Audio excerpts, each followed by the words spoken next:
I have a survey form that I ask people who have attended my seminars to fill out. It's an anonymous survey, and it has just 4 questions. And that it's a public document. It's on Google Documents, and I make it available to anybody, any prospective client who wants to see it. And the other day, somebody posted a negative review of one of my seminars. And I was delighted because it was the first one I had had. And it actually legitimized the positive reviews. So having a little bit of negativity is actually a good thing because it puts the overwhelming positivity in context. Now, Apple, if you do sentiment analysis, and they have been done, of what people are saying about Apple in social media space, about 20% of the comments are negative. Apple is one of the most respected companies on the planet, but about 20% of the people who use Apple computers don't like the company. That's okay. There's sort of a baseline of negativity that in golf they call it a mulligan. You know, you get that mulligan. But what people mainly want is a response. So when Dell started, which is often held up as a poster child of social media excellence, started its social media listening campaign, about 60% of the comments they were seeing online were negative. By simply responding to people, by simply acknowledging that they've been heard, they reduced that to 20% inside of 6 months. So the key is just engage. When people complain, it's almost always about a customer service issue, and almost always what they want is just to get a response. And tell them why Dell is the #1 leader in social media now. Well, Dell was a victim of two horrible social media disasters, blog attacks that their computers caught on fire at one point. They had to do a massive battery recall, and the company was silent during this time, and the story just mushroomed out of control. What they do now is they have a policy at Dell, believe it or not, every single mention of Dell in any social media space, Twitter, public LinkedIn, public Facebook, whatever, gets a response. Every single one. They have the whole team that manages this. And the reason they do this is that they've discovered that by engaging with people, they head off these kinds of crises that threatened to overwhelm the company at one point because of the customer service problems they were having. Let's go to the next question. We have a few of them, right? We have one right over here right here to the left. Yes. Hugh Harris, worked for Hide and Seek Media Group. Basically, one of the things we want to know is for companies that outsource their social media marketing to companies such as us, how do we prove that we're profitable? How do we show conversions, track conversions? What's a way to do that? So the thing about starting with business objectives, let me pull that one back up because people ask all the time, how do I get more followers? What do I measure? You know, what's good? I had a question. Some company was reporting this like monthly derivative metric where they're dividing 3 different social numbers by each other, and they're like, what's the industry standard for that? I'm like, I've never heard of that measure before. Measure what makes your business effective, right? You know what you're trying to accomplish. Or if you don't, you shouldn't be messing around in social media until you do figure that out. And then measure that. So yes, there are lots of vanity metrics. Be very cautious about what you spew and impressions.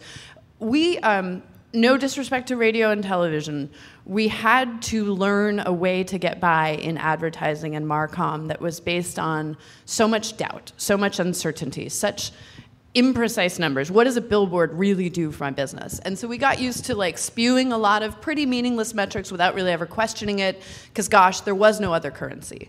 Well, there is other currency now and everything's very highly trackable. And so get as clear as you can with the client beforehand about what they should and shouldn't expect from something.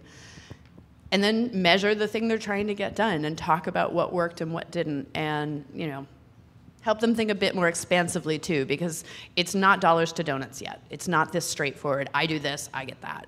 And that's a very short-sighted way to look at your company. You need to grow your company and solve lots of problems for people and get lots of people excited about the way in which you solve the problems. That's what social does. Yes, Seth. So to jump off that last statement of sort of dollars to donuts, it's definitely not there yet. I think it may be getting there at some point relatively soon.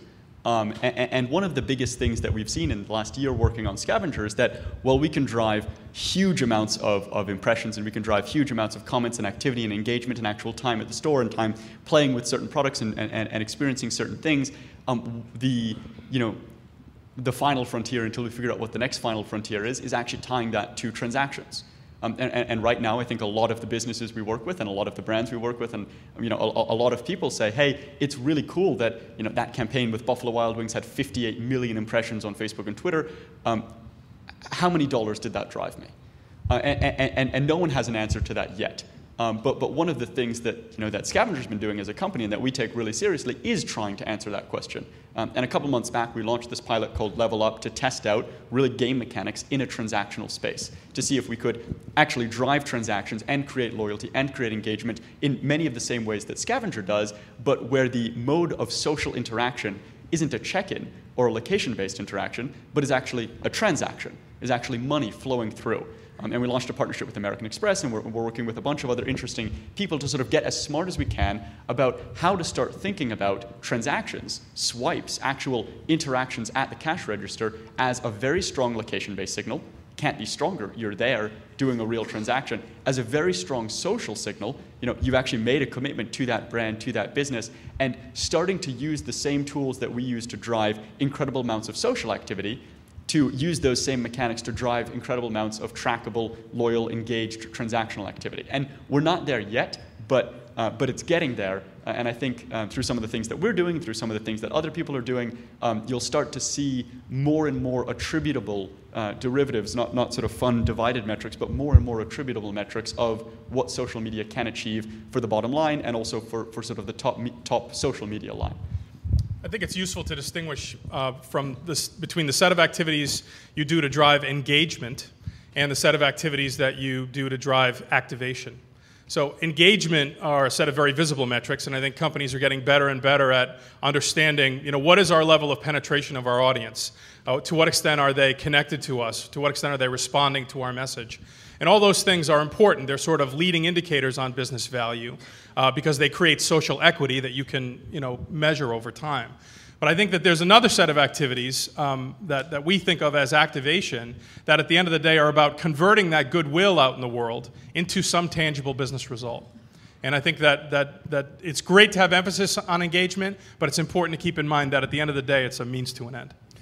Katie Payne, who's the measurement expert up in Durham, New Hampshire, calls HITS a commonly used web metric. She says it's an acronym for How Idiots Track Success.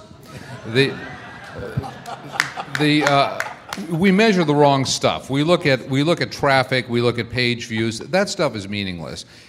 Here's ROI. If you know the lifetime value of your customer, and if you know your conversion rate, and if you know where the visits to your website are coming from, all of which are easily trackable, you can. There are simple formulas to say what's the value of a tweet, what's the value of a search engine a visitor, what's the value of a newsletter visitor. If you know where the traffic is coming from, what percentage of it converts to customers, and what the value of a customer is, it's third grade math. Excellent question. Thank you so much. Okay, we have another question here on the right. Yes, sir. Again, Alex Tambasio. I'm a free agent, by the way. One of the things that strikes me is we're talking about social media tools, and I'm going to call that vertical. They're stacks, right? The velocity of change is going to make which one's better, which one's not. They're going to. You see every one of the icons on all the pages now, so it's a commodity in my mind. The verticalness, all that. You lose a demographic who just doesn't come into the internet anyway. I mentor elderly to stay in contact with their families. Email was hard enough. Right. Getting them to bookmark a web page, it's foreign to them to think that page is going to change possibly for them and get better and better because they're like, well, that page, I already read it. Horizontal, how do you get out to the people that are not us? We're limited about. Or we're the people who are very active, and at some point we're still going to be the people who are very active, and there's still going to be a demographic that businesses miss. It's not just B2B, it's B to me, and the other people who may not be online. How do you engage them? We talked about the physical, bringing events together with some of them. It's putting all the traditional together with the new, right? You have the blogs and the tweets at the mall being commercialized wherever. It's putting it together and getting these other people who aren't online. Because a lot of the people who are online just like to talk too, right? You got to convert them. That's the word, conversion. Mm-hmm. Okay, Laura. So I'm a simple girl. I get really excited about relatively dumb things. I think text is way underutilized so far. And one of the reasons I got completely obsessed with Twitter, and if you don't realize how obsessed with Twitter I am, just Google, you'll see, was that, all right, so who here had to build a web page in some capacity in like 1996 or 1997? How much did that suck? How much work did that take? How many developers and designers, and oh my God, it's $150 to change a comma, you know. 5 billion people in the world have access to a handset that can send a text message. Any of them can publish a web page by sending about 4 text messages. Send it to their local short code, join. Hi, you want to join Twitter? Set up your account. What name do you want? Name. Okay, what password do you want? Password. Okay, what have you got to say? Tweet. They have just published a web page. 5 billion publishers is going to change the economy. A thing that's not known about that would be fantastic for Community Watch, and it does require literacy on texting, which your elderly community may not have, but I mean, they have to have media somewhere, is fast follow. You can follow any Twitter account with a text-only subscription without even joining Twitter. You send a text message. Our local short code in the US is 40404.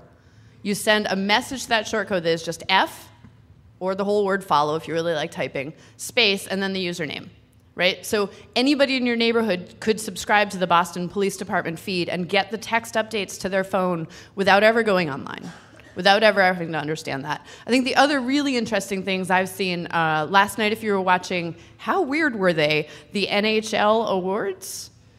What was the Ice Queen doing? I was in a bar, so I couldn't hear the audio. There was a musician played, and it was crazy. They had tweets going on the bottom of the screen. They had people live interacting with the show. Very accessible channel because it's television, right? People watching that who are not into social media don't necessarily understand who those people were or how they got their comments up on the screen, but it certainly makes it much more crystalline and real. And I think crossing that divide is the biggest challenge for social media right now, really making it useful and digestible. When you go to YouTube, you don't think, well, I can't use this because I'm not shooting videos every day. But when you go to Twitter, you think, well, what am I going to tweet about, right? So there needs to be a lot more consumption-only experiences that bridge that divide. I think in terms of crossing the gap to non-adopters, I think it's important to recognize that while everyone isn't engaged in these media, they are engaged in these media. And who are they? Have you ever said, The Hangover 2? Oh, they say that movie kind of sucks. Or you're going to get a new car, and oh, they say that doesn't get good gas mileage. Or they say whatever they. Who are they? On balance, they are engaged in a conversation among themselves in places like Twitter, places like Facebook, etc. So I do think that another thing that I'm fond of saying is that the best way to take advantage of social media for many businesses is just to do something worth talking about. Because that becomes something that they talk about, and that's going to expand into the set of people that maybe aren't as engaged and as passionate about Twitter as my friend to my right.